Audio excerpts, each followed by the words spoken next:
Hands up if you have ever tried to run a competition online before. Now, a lot of people come to me and say, Mark, how is the best way to run a competition? It's a regular post that is put in the hospitality community.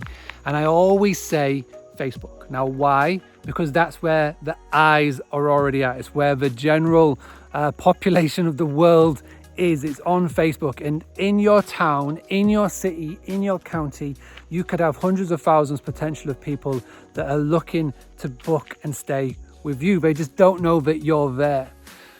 Social media is a tricky game. To try and beat the algorithm, to try and become on the top of the feed, so when people open it and they can see businesses or people that they want to interact with, it's so hard to get there.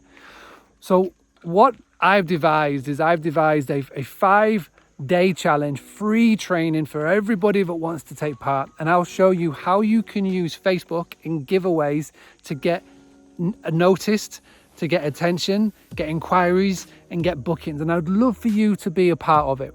Totally free. All you need to do is to click on the link, put your name down that you're good to go, and then you'll be invited into our Facebook group when we get closer to the date, and you'll be able to join in thousands of other people that have taken part in this exact training.